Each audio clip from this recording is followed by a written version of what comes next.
Putin ने तय की यूक्रेन पर कब्जा करने की तारीख।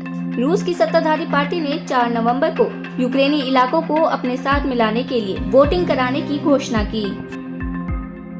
श्रीमद् भगवत गीता को राष्ट्रीय ग्रंथ घोषित कर सकती है सरकार।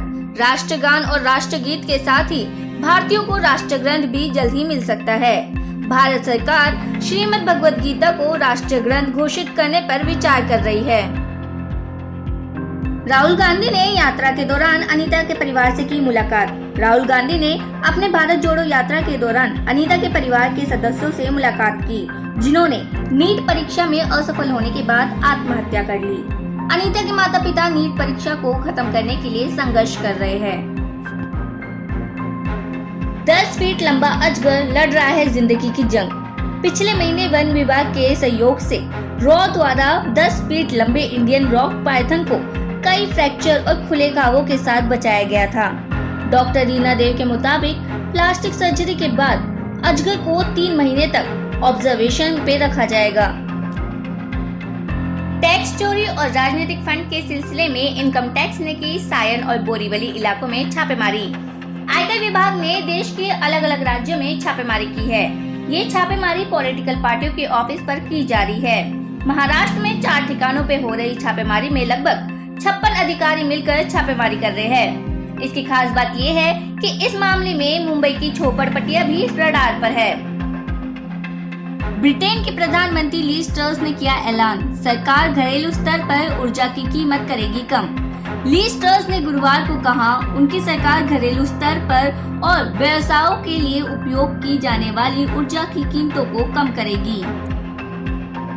अरुणाचल प्रदेश में LAC पे तैनात M77 हवाईजहाज तोप। अरुणाचल प्रदेश में सेना ने अपने पक्ष को मजबूत करने में जुटी है। इस क्रम में लद्दाख सेक्टर ने अधिकतर संवेदनशील इलाकों में हवाईजहाज तोपों की तैनाती की है। शेख हसीना ने अजमेर में किया दौरा। भारत की 4 दिवसीय यात्रा पर आई शेख हसीना ने अजमेर शरीफ दरगाह का दौरा किया। इस दौरान जयपुर हवाई अड्डे पर बांग्लादेश के प्रधानमंत्री का स्वागत स्थानीय कलाकारों ने किया और कलाकारों के साथ भी थिरकी PM।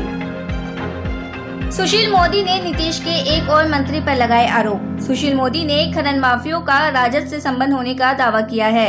इतना ही नहीं, उन्होंने ये भी कहा है कि खनन विभाग का जिम्मा राजद के विधायक रामानंद यादव को दिया है, जिन पर चोरी, आर्म्स एक्ट, रंगेदारी गंभीर आरोप लगे हैं। जम्मू में मां पार्वती का किरदार निभाते हुए एक युवक कलाकार की मौत। बताया जा रहा है कि मंच पर प्रस्तुति के दौरान योगेश को हार्ट अटैक आया, जिसके कारण वह स्टेज पर गिर गया और वहीं उसने अपना दम तोड़ा। अमित शाह की सुरक्षा में हुई चूक। मुंबई दौरे के दौरान अमित शाह की सुरक्षा में बड़ी चूक सामने आई है। मुंबई में एक शख्स घंटों उनके आसपास घूमता रहा और खुद को आंध्र प्रदेश के एक सांसद का PA बताया। गोगरा हॉट स्प्रिंग से भारतीय चीनी सैनिकों का हटना शुरू। भारत चीन कोर कमांडर स्तर की बैठक में 16वें दौर में बनी आम सहमति के अनुसार गोगरा हॉट स्प्रिंग से भारतीय और चीनी सैनिकों ने समन्वित और नियोजित तरीके से विघटन करना शुरू कर दिया है। बाइडेन ने ट्रंप का फैसला बदला। अमेरिका के राष्ट्रपति जो बाइडेन ने पूर्व राष्ट्रपति ट्रंप के फैसले को पलटते हुए पाकिस्तान को F-16 लड़ाकू विमान के बेड़े के रखरखाव के लिए $45 करोड़ की वित्तीय सहायता की मंजूरी दी है। मुंबई बम धमाके के दोषी याकूब पर विवाद। महाराष्ट्र कांग्रेस ने बीजेपी पर मुंबई बम धमाके के दोषी याकूब मेमन की कब्र के कथित सजाने के मुद्दे का इस्तेमाल अपने राजनीतिक हितों को आगे बढ़ाने के लिए करने का आरोप लगाया है।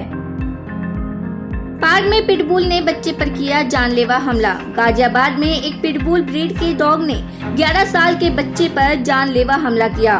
घटना में डॉग ने बच्चे के कान और गाल में काटा। आनन फानन में बच्चे को अस्पताल ले जाया गया। बच्चे के चेहरे समेत शरीर पर करीब 200 टाके आए। डॉलर के मुकाबले रुपए की वैल्यू में आया उछाल। अमेरिकी डॉलर के मुकाबले 23 पैसे की तेजी के साथ 79.72 पर बंद हुआ, जो पिछले बंद भाव के मुकाबले 23 पैसे की बढ़त है। स्टेडियम के पास लगी भयानक आग। भारत और अफगानिस्तान ने अपना आखिरी मैच खेला, परंतु मुकाबला शुरू होने से पहले दुबई इंटरनेशनल स्टेडियम के बाहर आग लगी। बताया गया कि ये आग स्टेडियम के पास एक बिल्डिंग में लगी। पीएम मोदी ने किया सेंट्रल विस्टा एवेन्यू का उद्घाटन। प्रधानमंत्री नरेंद्र मोदी ने नई दिल्ली में सेंट्रल विस्टा एवेन्यू का उद्घाटन किया। सालों पुराना राजपथ अब कर्तव्य पथ बन गया। अमेरिका ने 82,000 भारतीय छात्रों को जारी किया वीजा। भारत में अमेरिका मिशन ने 2022 में रिकॉर्ड तोड़ 82,000 छात्र वीजा जारी किया है, जो किसी भी अन्य देश की तुलना में अधिक है, जिसमें संयुक्त राष्ट्र अमेरिका में पढ़ने वाले सभी अंतर्राष्ट्रीय छात्र लगभग 20% शामिल है। मानव विकास सूचकांक में 132वें स्थान पर भारत। संयुक्त राष्ट्र विकास कार्यक्रम द्वारा जारी रिपोर्ट के अनुसार 2021 मानव विकास सूचकांक में भारत 191 देशों में 132वें स्थान पर है।